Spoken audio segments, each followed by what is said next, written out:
Սարսափելի հերթեր և կուտակումներ են եղել Վրաստան-Հայաստան սահմանային անցակետում։ Սոցցանցերում օգտատերերից մեկը տեսանյութ է հրապարակել, որում երևում է, թե ինչպես են հարյուրավոր մարդիկ կանգնած սահմանային անցակետի հերթում։ Ըստ մամուլում շրջանառվող տեղեկությունների, տուն էին վերադառնում Հայաստանից օրեր առաջ Քոբուլեթի համերգի մեկնած Պարի խմբերի երեխաներն ու նրանց ծնողները։ Վրացի սահմանապահները քիչ են եղել, ինչի պատճառով սպասարկումը չափազանց դանդաղ է ընթացել։ Շոկի, քաշքշուկի հետևանքով մի քանի երեխաների ինքնազգացողությունը վատացել է, նույնիսկ գրանցվել են ուշաթափության դեպքեր։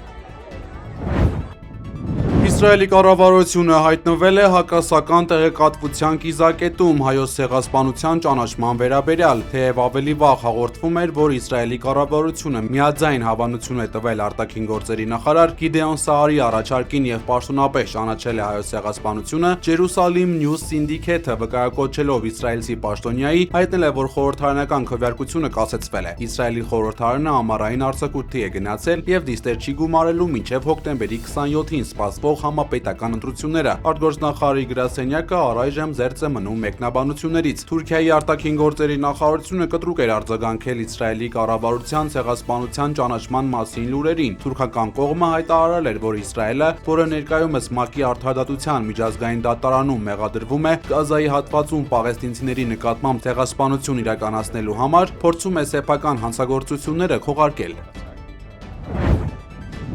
Խոշոր ու ողբերգական ավտովթար է տեղի ունեցել Գեղարքունիքի մարզում։ Սևան Մարտունի Գետապ ավտոճանապարհին բախվել են BMW-ն ու Toyota Magnish-ի ավտոմեքենաները։ Ֆոտոլրագրող Գագիկ Շամշյանը դեպքի վայրից հայտնել է, որ վթարի հետևանքով 6 հոգի տարբեր աստիճանի մարմնական վնասվածքներով տեղափոխվել են Սևան բժշկական կենտրոն։ Հիվանդանոցից ահազանգ է ստացվել, որ վիրավորներից մեկը գիտակցության չգալով մահացել է։ Շամշյանի տեղեկություններով մահացածը 5 ամսեկան տղա է։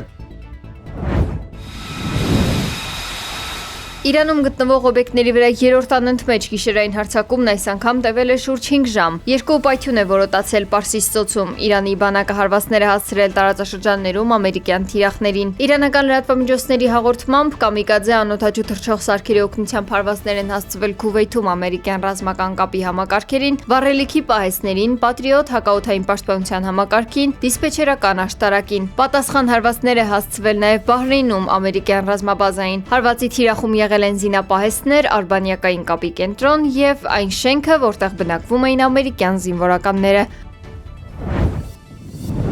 Ռուսաստանի Դաշնության զինված ուժերը 3 տոննա կշռող ավիառումբ են նետել Զապորոժիեի մարզի Օրեխով քաղաքի վրա, որը գտնվում է ռազմական գործողությունների գծից ընդամենը 10 կիլոմետր հեռավորության վրա։ Դեպքի վայրից ստացված կադրերում, որոնք հայտնվել են ռուսական ռազմական տելեգրամյան ալիքներում, երևում է, թե ինչպես է հզոր պայթյունից հետո հարվածային ալիքը ոչնչացնում մոտակայքում գտնվող կառույցները։ Չնայած հարվածի կոնկրետ կոորդինատները չեն նշվում, սակայն կադրերում երևացող Սուրբ Պոկրովսկու տաճարը թույլ է տալիս ենթադրել, որ հարվածը հասցվել է քաղաքի հյուսիսային հատվածին եկեղեցուց ընդամենը մի քանի 100 մետր հեռավորության վրա։ Այս գործողությունների ֆոնին Ռուսաստանի Դաշնության նախագահ Վլադիմիր Պուտինը սպառնացել է, որ այսուհետ իրենց հարվածները լինելու են մի քանի անգամ ավելի ուժգին ու ինտենսիվ։ Այս կերպ Ռուսաստանը պատասխանում է իր նավթամշակման գործարանները թիրախավորելուն։ Ֆրանսիայի Ֆոնտենբլո անտառում բռնկված հրդեհները արդեն այրել են ավելի քան 800 հեկտար անտառային տարածք։ Հրդեհի մարման աշխատանքներին ներգրավել են շուրջ 400 հրշեջներ, ինչպես նաև հատուկ տեխնիկա, այդ թվում ջրցան ինքնաթիռներ։ Երկրի իշխանությունները ստիպված են եղել տարհանել բնակիչներին եւ սահմանափակել տրանսպորտային հաղորդակցությունը։ Տեղական իշխանությունները հրդեհը որակել են որպես բացառիկ մասշտաբի եւ չափազանց վտանգավոր։ Ֆրանսիայում այս տարի արդեն այրվել է 17000 հեկտար տարածք, ինչը 2 անգամ գերազանցում է նախորդ տարվա նույն ժամանակահատվածի ցուցանիշը։ Շոկի պատճառով երկրում նաև փակվել են 3 ատոմակայաններ։ Միաժամանակ հարևան Իսպանիայում եւս իրավիճակը լարված է։ Անտառային հրդեհների հետևանքով զոհերի թիվը հասել է 13-ի, 10 մարդ էլ անհետ կորած է համարվում։ Եվրոպական միության Կոպեռնիկուս ծառայության տվյալներով Եվրոպան աշխարհի ամենաարագ տաքացող մայրցամաքն է, որտեղ ջերմաստիճանը 1980-ական թվականներից ի վեր բարձրանում է միջինից 2 անգամ ավելի արագ։ Թուրքիայի պաշտպանության նախարարը եւ Եգիպտոսի իր գործընկերը ստորագրել են ռազմական համագործակցության զարգացման համաձայնագիր։ Բանակցությունների արդյունքում նախարարները պայմանավորվել են սերտորեն գործակցել ռազմաարդյունաբերության եւ ռազմավարական անվտանգության ոլորտներում։ Այս իրավական հիմքը նախատեսում է ռազմատեխնիկական կոնկրետ նախագծերի ու համատեղ ծրագրերի իրականացում։ Միջերկրական ծովում ազդեցության գոտիների վերապաշտպան այս փորձը ներկայացվում է որպես տարածաշրջանային լարվածության նվազեցման միջոց։